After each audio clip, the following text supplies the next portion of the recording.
Okay. Since we figured that out. I don't need to go visit the family tomb today. Gabriel doesn't need any more house plans. Let's see.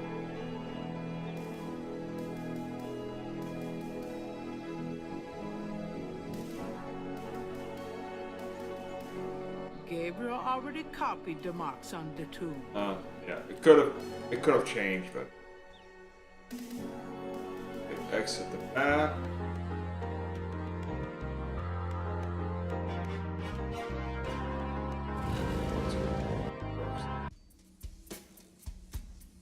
Hi.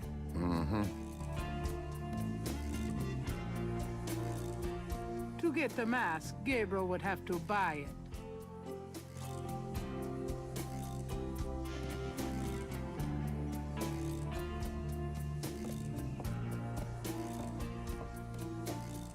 Can I ask you just a few more questions? Whatever, man. It's important that I talk to Madame Casino. You see, I'm doing some research and... I can't tell you anything about her. Would you take 50 for Willie Jr.? Don't insult me, monsieur. The price is $120. What? You said you'd sell it for 100 before. You misheard, monsieur. The price was always 120. Okay. The jackass.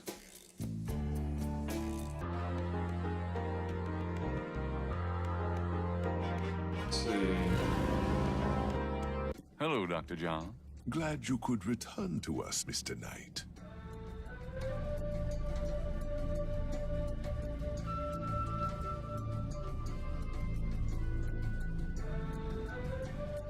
Given demands. Let's see if we can actually have him.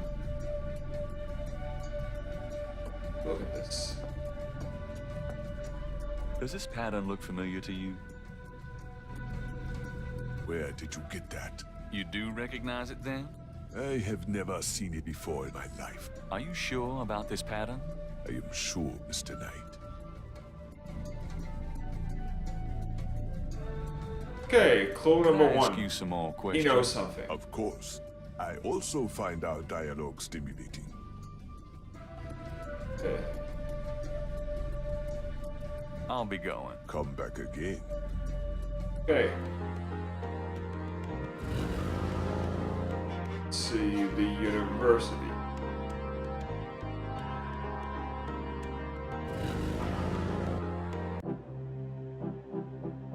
It looks like the lecture is just starting.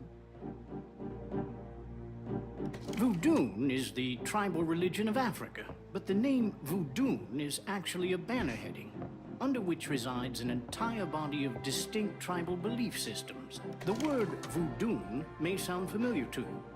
What is known in the States as voodoo is actually an amalgamation of African religious systems, voodoo, and European religions, primarily Catholicism. All of these subcults of African voodoo have certain things in common. The most important is the worship of a pantheon of spirits, instead of the single deity that the Christian and Muslim systems have. Some of these spirits are elementals. Some relate to specific tasks or places. Some represent important tribal leaders who have died.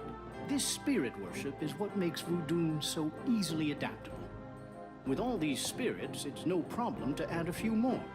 Say, for example, the Virgin Mary. At the height of tribal Africa, warfare was common.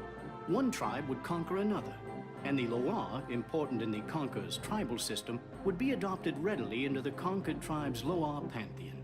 In this way, many of the voodoo cults spread and mingled throughout tribal Africa, enriching the belief system and causing innumerable offshoots. The basis for the voodoo religion seems to be as old as man himself. It has much in common with many early pagan practices: animal totems, sympathetic magic, elemental spirits in the trees, the heavens, the bodies of the sick. Africa is believed by many to be the cradle of the human race. Some of the Voodoo Loa may be as old as the Garden of Eden itself. We still can't explain some of the real power of these primal religions. And note, I said primal, not primitive.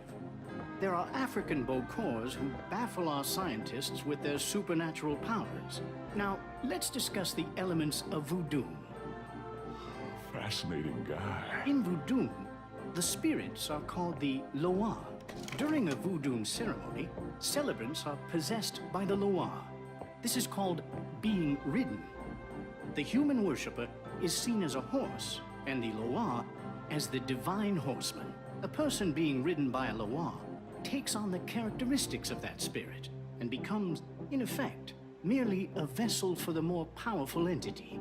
Some of the older original Africa Loa include Dambala, the great serpent god, Ezuli, the mistress of love, Papanibo, or Gede, the lord of death, Awe, the spirit of water, Legba, spirit of the crossroads, and the cruelest and most dangerous, Ogun Badagri, the lord of destruction. I gotta get more sleep at night. Tribe-specific Loa can have as much or more power as the more widely worshipped Loa. For instance, a particular tribe might revere highly the Loa of an ancestor who was a legendary hunter or politician. Voodoo temples are called Houndfors. Their priests, Houngan or Bokors, their priestesses, Mama Loa. In a Voodoo Houndfor, there's a ritual circle marked by a center pole called a Poto Meton. During ritual conclaves, initiates dance under the supervision of a Bokor and a Mama Loa, or head priestess. The use of totems or animal masks and markings was not uncommon in the original African ceremonies. Now, though, all but the oldest sects have abandoned this practice. Ritual objects used during the conclaves included the ritual gourd, or asan, the ritual knife, or kubasa, That knife gives me the chills. the ritual whip, or fouetcache, and the ritual coffin, or seke madule. These items are often optional, called for by the Mama Loa for specific magical rituals. The Mama Loa is the most powerful figure in any Voodoo sect. Voodoo is a truly matriarchal system. Even the Bokor knows his power is limited. The Mama Loa is the supreme woman. She goes out of her house at night, sees many things, and tries to get butterflies, and at night again she sees other things, including fireflies.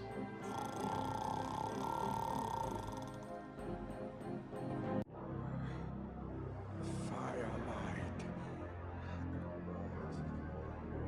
Gabriel? What? Can't see. Gabriel, get in. Can't. It's too small for me.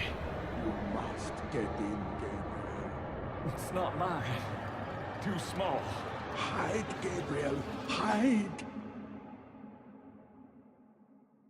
No! Let me out! Help! Young man, the lecture is over. Oh my God. Sorry.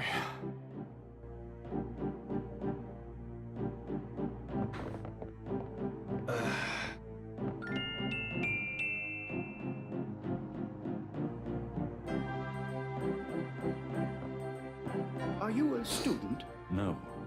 My name is Knight. Gabriel Knight. Well, you've already interrupted and slept through my lecture, Mr. Knight. I hope you have something worthwhile to do here. If you figure it out, let me know. What can you tell me about voodoo? You already sat through my lecture on the subject, Mr. Knight. Perhaps next time you could stay awake and learn something. What do you know about the voodoo murders? I've read about them in the papers. I must admit to some interest. But according to the newspapers, the voodoo aspect is faked, so I haven't really pursued it. You know how Americans, especially Hollywood, treat voodoo. I'm sure there are many so-called practitioners out there that have no idea what they're doing or the power they're playing with. What can you tell me about New Orleans? I find it interesting to see the occasional fragment of voodoo practices in the everyday culture of New Orleans. What else can you tell me about New Orleans? The Catholic Church has always dominated in New Orleans, and its imagery, in turn, has dominated New Orleans voodoo. What else can you tell me about New Orleans? If there's more you wish to know, perhaps you should read my books. Do you know anything about snakes? I'm not a zoologist, Mr. Knight, but I know all I care to about reptiles. What can you tell me about St. John's Eve? It's June 23rd, the feast day of St. Okay, John the Baptist. that's But June 23rd It's has been a 20th in the sacred game day today. since the earliest times. Ancient That's sun 3 days worshippers away. used to roll a flaming wheel down a hill to celebrate the sun's descent on that day. A burning wheel. Huh. Do you know what Capli Sanko means? Cabri Sancourt? Yes, I do. It's a Haitian term, I believe. It's French, and literally translates as goat without horns. As in a female goat? No, as in a human sacrifice. Sacrifices in voodoo are usually of the animal variety. Chickens, bulls, goats. If the gods demand a goat without horns, it means a human being.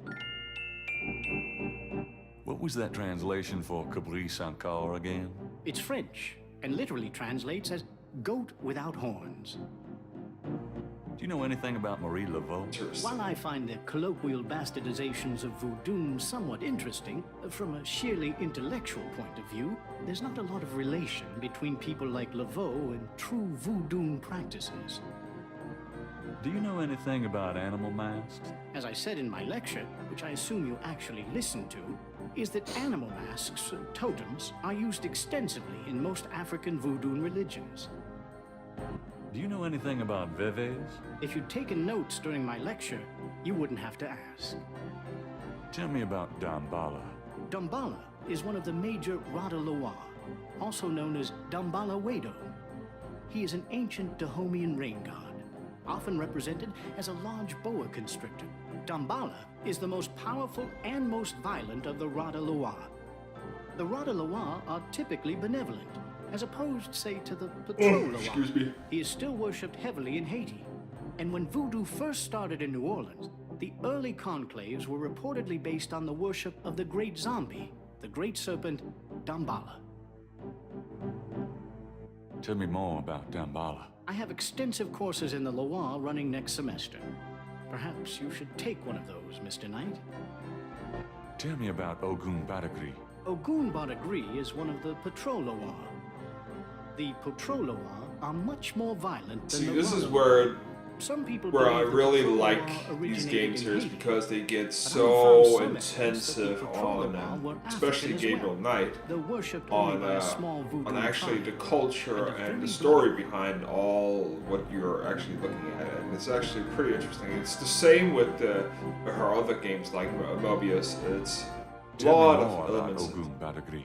He is a chief nasty. You actually need to know all this. You need He's the to spirit really of war listen into and destruction. just some of the keys to figure out some of the puzzles are in this game.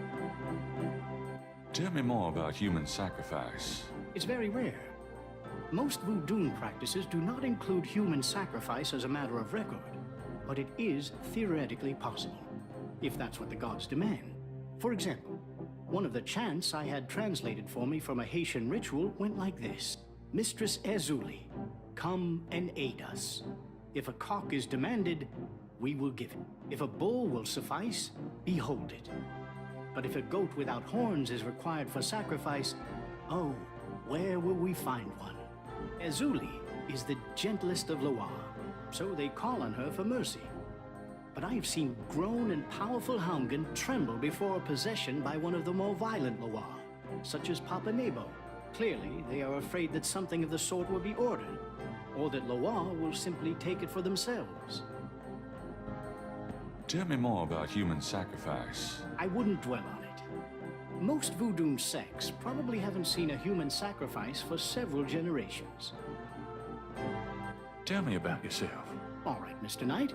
I'm 35, a fully tenured professor at this university, as well as a fellow at Cambridge. My doctorate was obtained at Syracuse. Yes, Syracuse, in religious studies. I'm an agnostic, but I find human belief systems fascinating. I specialize in African religions because I grew up there. My father was a Protestant missionary. And I am heterosexual, when I practice sex at all, which isn't very often. Any other questions? No. Fine. Way too much